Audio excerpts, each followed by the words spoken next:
जयपुर में जब सात संगति थी अभी 5-7 दिन पहले, तो दास के सामने एक बात निकल के आई है। दास पहली बार में उनका नाम उजागर नहीं करेगा, क्योंकि उनकी गलती ये राजेश और इसके सुजाता की तरह कोई इतनी कोई बड़ी नहीं है। लेकिन वो समझ जाएं और अन्य भाई बहनों को भी एक संदेशा मिलेगा। जयपुर की सात संगति में सुबह भाई बहन जब जा रहे थे अपने अपने वहां पर गांव में अपने घर पे, तो उससे पहले सभी को नाश्ता वगैरह भंडारा वगैरह दिया जा रहा था। तो दास ने रात को भक्तों से कहा कि भगत जियो, छाछ अपने पास में बची हुई है, रायता है और ये चटनी हमने ये बनाई ली है छोंक के घी में, और ये पूरी उतार दो, पूरी दे दो, चटनी दे दो और छाछ दे दो, बहुत बढ़िया नाश्ता हो जाएगा। और जाते समय हमने सबको पूरी सब्जी चटनी वगैरह बांध बांध के दे दी कि भैया रास्ते में खाना अपना। अब कुछ बहनें खाना खा रही थी और वो चटनी वगैरह उनको परोसी गई। तो एक बहन ने कहा कि बहन जी, चटनी से खाना कैसे खाया जाएगा? तो उसने कहा कि बहन जी, सब्जी तो है नहीं, चटनी बनाई। बोले सब्जी बनानी चाहिए ना, सब्जी बनानी चाहिए, चटनी से कैसे खाना खाया जाएगा? ये बहुत बड़ी गलती है,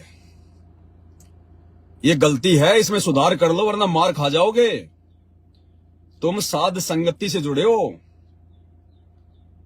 एक तरफ तो कहते हो जो राखूं त्यों ही रहूं, हमरा के चारा, और खाने जाद खरीद हूं मैं गुलाम तुम्हारा। कुत्ता हूं गुरुदेव का, पवन दास का नाम, गले प्रेम की जोड़ी, जहां खेचो ता जाऊं। तो करो तो बावड़ूं, दूर दूर करो तो जाऊं, और जो राखूं त्यों ही रहूं, और जो देवो सो खाऊं। तुम प्रार्थना तो भगवान से रोज ये करते हो, और जब भगवान ने तुम्हारी परीक्षा ली कि वास्तव में मैं इसको जो खिलाना चाहता हूं ये खाना चाहता कि नहीं खाना चाहता, तो परमात्मा ने दास को प्रेरणा करके खाली पूरी और वो चटनी ही भक्तों को खिलाई सुबह, और उसी में नखरे दिखाने लग गए कि सब्जी तो चाहिए, सब्जी के बिना खाना कैसे खाया जाएगा? कल को गधे कुत्ते बनेंगे, पूरी जिंदगी कोई तुम्हें वो चटनी के दर्शन नहीं कराएगा, सूखी रोटियां तोड़नी पड़ेंगी, यूं फेंकेंगे लोग, ले ले त्योल त्योल ले, 100 ग्राम मिट्टी और खाओगे साथ में। सब्जी तो चाहिए। क्या हमें नहीं पता था कि भक्तों को सब्जी चाहिए? लेकिन परमात्मा ने नहीं बनवाई, वो किसी भी तरह से परीक्षा लेगा। तुम कहेंगे दास हो, फिर दास की परिभाषा क्या बताई गुरुजी ने? अब इब्राहिम सुल्तान एक बार एक दास खरीद के ले आया और दास से कहा, भाई तेरा नाम क्या है?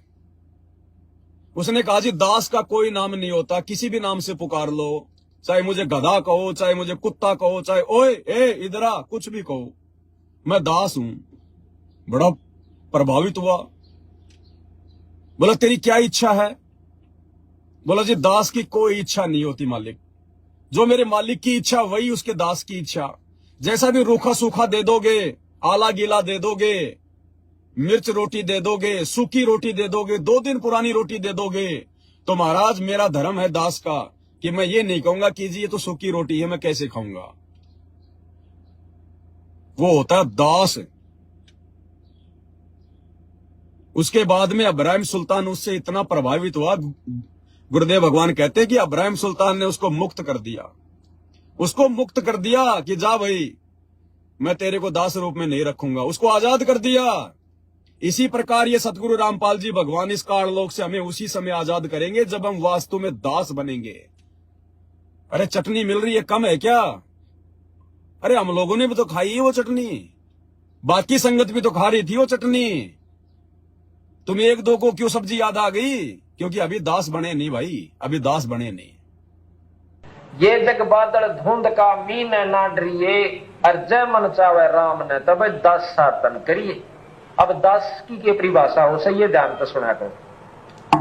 जब तक हम दास की परिभाषा को नहीं सुनेंगे और नहीं समझेंगे, इतना हम दास नहीं हो सकते। नाम बेशक दास तराने, जैसे पहले भी बताया था आपको कि एक राजा ने अपना बताया इब्राहिम सुल्तानी, जबकि पहले राजा। विचार करो इन बातों पे। तुम सात संगति से जुड़े हो, तुम सात संगतियों में ऐसे नखरे दिखाते हो, तो घर पे तो ना जाने तुम 4-4 प्रकार की सब्जियां बना के खाते होंगे, तभी तो तुम्हारे को चटनी अच्छी नहीं लग रही। अब की बार आप लोगों का नाम नहीं ले रहा हूं, ध्यान रखना, क्योंकि ये कोई विशेष कोई ऐसी कोई गलती नहीं है, प्यार प्रेम से समझा दिया गया है। अगली बार अगर इस प्रकार की हरकतें दास के सामने आ गई, वो चटनी बांध के देंगे, फिर ध्यान रखना, चटनी की खानी है तो खाओ, नहीं तो हाथ जोड़े जाओ। हम भक्तों के लिए अधीन है, भक्तों के गुलाम है। जो बकवाद करने के लिए आते हैं ना, वो यहाँ नहीं चलेगा वो साथ संगति में। तो ये विशेष तौर पर ध्यान रखना है। एक बार गुरुदेव जब गांव गांव में सत्संग करने जाया करते थे, तो भक्तों ने गुरुजी के लिए बहुत अच्छा भंडारा बनाया। अब उस समय हरियाणा में, ये 1996-97 की बात है, लाइटें गांव में होती नहीं थी। तो भक्तों ने ऐसे कोई मिट्टी का तेल डाल के, कोई चिमनी वगैरह, कोई लालटेन वगैरह जला के अपना भंडारा बनाया। अब जैसे ही गुरुजी के लिए भंडारा तैयार करने लगे, भंडारा तैयार हो गया, गुरुजी को बैठा दिया गया जो है बल्कि भोजन के लिए। अब वो जो बहन थी, अब लाइट आ नहीं रही थी, हल्का हल्का जो है वो लालटेन का जो है वो प्रकाश था। उस बहन ने गुरुजी को घी और जो है मतलब चीनी डालनी चाहिए। जैसे हमारे राजस्थान हरियाणा में घी और बूरा खाते हैं, बूरा होती है जो बारीक बारीक जो चीनी आती है, तो वो सबसे अच्छा भोजन होता है। अगर कोई रिश्तेदार घर पे आता है तो या तो बूरा और चावल और घी, या फिर घी को जो गर्म करके उसके अंदर वो पिसी हुई जो चीनी शुगर आती है वो डाल दी जाती है, तो वो बहुत अच्छा भोजन माना जाता था पहले। तो गुरुजी के लिए एक कटोरी में घी गर्म कर दिया और उसमें ऊपर से जो मतलब बूरा डालनी थी, चीनी डालनी थी, लेकिन गलती से नमक का डब्बा उसके हाथ में आ गया और जल्दबाजी में उसने वो नमक डाल दिया उसमें, और गुरुजी के सामने सारा भंडारा रख दिया। परमात्मा ने जैसा भी अपना देव की आरती जो भी उनका विधान है वो किया, और थोड़ा सा गुरुजी ने जो है वो नमक और घी भी खा लिया, और बाकी जो आइटम था वो भी गुरुजी ने खा लिया, क्योंकि सारा तो गुरुजी ने खाना नहीं था, क्योंकि भक्तों के लिए जो अमल की छोड़ना था। भाई भगत इसीलिए तो अपने गुरुदेव के सामने भोग लगाते हैं, ताकि उनका बचा हुआ हमारे को मिले और हमारे पाप कर्मों का नाश हो। भोग इसलिए तो लगाया जाता है। तो जब भी हमारे गुरुजी भोजन करते हैं तो गुरुजी के सामने हमेशा एक्स्ट्रा भोजन और रखना चाहिए, क्योंकि जितनी भूख परमात्मा को है सांसारिक दिखावे में, उतनी तो परमात्मा खाएंगे, तो फिर हमारे लिए फिर वो छोड़ेंगे क्या। इसलिए जब भी हम गुरुजी को भोग लगावे, जैसे एक सामान्य जो होता है ना आदमी, मान लीजिए एक सामान्य व्यक्ति जो मिलकर 4 चपाती खाता है, तो हमने उसी हिसाब से एक थाली में गुरुजी के लिए 4 चपाती या सब्जी वगैरह जो भी रखनी है, और हमने उतना ही भोजन एक्स्ट्रा गुरुजी के पास में और रखना चाहिए, ताकि उसको गुरुजी खा ले और बाकी जो बचे वो हमारे लिए भोग बन जाए। तो गुरुजी ने थोड़ा थोड़ा खा के छोड़ दिया। अब बाद में सभी भक्तों ने उसको मिला के फिर सबको बांटने लगे, तो वो तो खारा खारा लगा।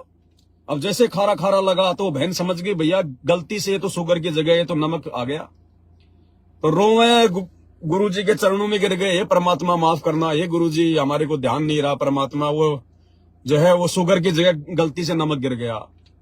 तो परमात्मा ने कहा बच्चों रोने की इसमें क्या बात है, तुमने जानबूझ के थोड़ी किया है। और भाई जब मेरे बंदी छोड़ने भोग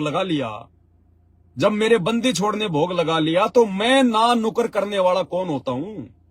मैंने भी खा लिया जितना मेरी इच्छा हुई इतना, और बाकी मैंने तुम्हारे लिए छोड़ दिया। बाकी भक्तों ने भी वो भोग जो मीठा होना चाहिए था, लेकिन नमक की वजह से खारा हो गया, सबने खाया, सबने। और कहते हैं सबको मीठा लगा। उसके बाद वो सबको मीठा लगा, परमात्मा ने वो नमक समाप्त कर दिया। अरे तो अपने अंदर भाव तो होने चाहिए। तुम पहले चटनी को देख के नाक चढ़ा लोगे तो परमात्मा फिर कहां से दया करेगा। और फिर उनके लिए सब्जी बनाई, फिर हमने साथ संगति में फिर हमने उनके लिए सब्जी भी बनाई। क्या करें भाई, भगवान के बच्चे हैं, बनानी पड़ेगी, हम तो नौकर है भगवान के। अब भगवान के बेटा बेटे का आदेश हो गया तो भाई हम तो नौकर हैं गुरु जी के, हमने तो उनको सब्जी बना के देनी पड़ेगी, नहीं तो भगवान नाराज हो जाएगा। क्या करें, फिर उनको सब्जी भी बना के देनी पड़ी भाई। लेकिन जो गलतियां हैं वो भी संगत में बतानी पड़ेंगी, ये जिम्मेदारी भी भगवान ने दी हुई है। तो भाई और बहनों गलतियां करने से बचें, परमात्मा बहुत दुखी होता है।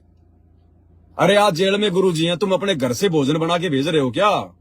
जेल वाले अगर आधी पकी रोटी देंगे तो खानी पड़ेगी। अगर चूहों के लैट्रिन वाली दाल अगर वहां पे बनेगी तो गुरुजी को भी खानी पड़ेगी। वो जेल है, घर नहीं है तुम्हारा जो वहां पर तुम्हारे लिए साफ सुथरी वो चीजें लेके आएंगे। जब हमारा भगवान इस प्रकार का वो गंदा भोजन खा रहा है, आप और हमें तो उसे लाख गुना अच्छा खिला रहा भगवान, उसमें भी नाक चढ़ा रहे हैं क्या? परमात्मा तो कहते हैं देख पराई चोपड़ी मत ललचावे जी, लूखी सूखी खाए के तू ठंडा पानी पी। अरे जैसा भगवान दे रहा है ऊपर से पानी पी के मौज कर, अपनी भक्ति कर, निकलना यहां से गंदे लोग से। आज अगर तूने खा भी लिए 56 प्रकार के भोग, पार नहीं हुआ, अगले जन्म में क्या खाएगा? गोबर खाएगा, कुत्ता बन गया। तो भाई और बहनों, ये गलतियां हैं, इनको सुधारो। क्या फायदा? 30 साल से भगवान चिल्ला रहा है, 10 साल से ये कुत्ता चिल्ला रहा है, और फिर भी वो की वो मन में गंदगी, वो की वो हरकतें, फिर भगवान ठोकर मार देगा। और एक बार अगर सात संगति से परमात्मा ने निकाल दिया, तुम कितने भगत बन लेना, फिर तुम कितनी भक्ति कर लेना, कितने भगत बन लेना, वो भक्ति तो देगा भगवान। उनका विधान है, साहिब हकना राक्षसी जब मांगो तब दे। लेकिन काम तो नहीं बनाना जिस काम के लिए भगवान ने सात संगति से जोड़ा था। फिर तुम कितने बड़े, चाहे तुम सुदामा बन लेना। तो विचार कर लो इन बातों पे।